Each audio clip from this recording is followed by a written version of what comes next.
రాష్ట్ర వ్యాప్తంగా అంగన్వాడీ వర్కర్లు, హెల్పర్లు, మినీ వర్కర్లు అనేక సమస్యలతో ఇబ్బందులు పడుతూ ఉన్నారు.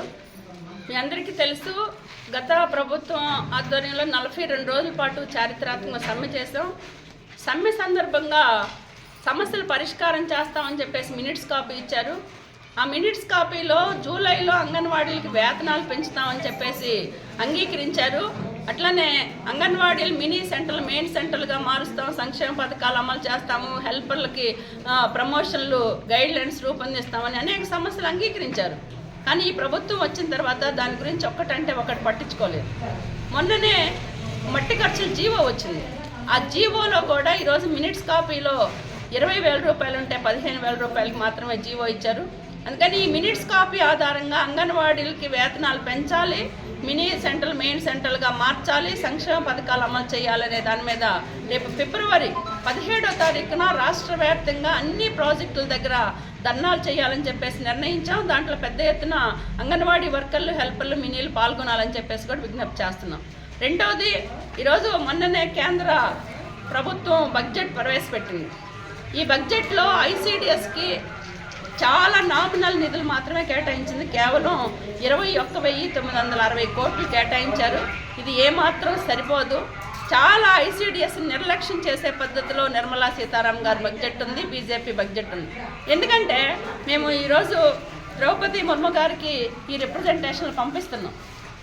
ఎందుకు అంటే 2022 ఏప్రిల్లోనే దేశవ్యాప్తంగా ఉన్న అంగన్వాడీలు గ్రాట్యుటీ చట్టం ప్రకారం అర్హులేను, వాళ్ళకి గ్రాట్యుటీ అమలు చేయండి అని చెప్పేసి సుప్రీంకోర్టు అత్యున్నత న్యాయస్థానం తీర్పిచ్చింది. ఈ తీర్పుని ఈరోజు కేంద్ర ప్రభుత్వం ఏమాత్రం పట్టించుకోవట్లేదు.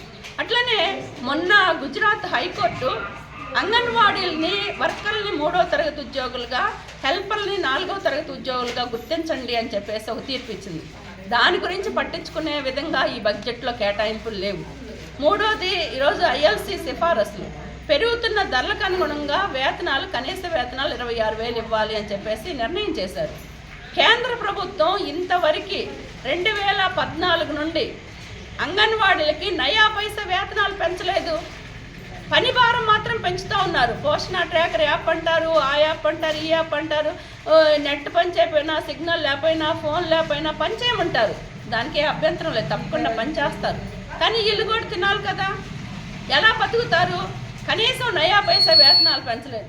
అందుకనే అంగన్వాడీలందరికీ సుప్రీంకోర్టు తీర్పు ప్రకారం గ్రాట్యుటీ అమలు చేయాలి, ప్రభుత్వ ఉద్యోగులుగా గుర్తించాలి, కనీస వేతనాలు అమలు చేయాలని చెప్పేసి రేపు ఫిబ్రవరి 13వ తారీఖున అఖిల భారత సదస్సు జరుగుతూ ఉంది. ఈ సదస్సులో కూడా పెద్ద ఎత్తున అంగన్వాడీలు పాల్గొనాలని చెప్పేసి కోరుతున్నాం. మూడో అంశం, ఈరోజు మన జిల్లాకు సంబంధించి సత్యసాయి జిల్లాలో ఇప్పుడే మా సమావేశం జరిగింది. చాలా ఆందోళనకరమైన విషయం ఏమిటంటే ఈరోజు ఇక్కడ పెద్ద ఎత్తున వేధింపులు పెరుగుతూ ఉన్నాయి. రాజకీయ నాయకులు హెల్పర్ల ప్రమోషన్లు, హెల్పర్లు ఏముందండి, వాళ్ళు చిన్న ఉద్యోగులు, చిరుద్యోగులు 7,000 ఇస్తారు. వీళ్ళకి ప్రమోషన్ ఇవ్వాలి అని చెప్పేసి 2011లోనే ఒక జీవో వచ్చింది. అది మేము సాధించుకున్నదే. ఎక్కడైతే అంగన్వాడీ వర్కర్ ఖాళీ అవుతుందో ఆ ఖాళీలో కనుక హెల్పర్ కనుక అర్హురాలైతే ఆమెకు తప్పకుండా ప్రమోషన్ ఇవ్వాలి.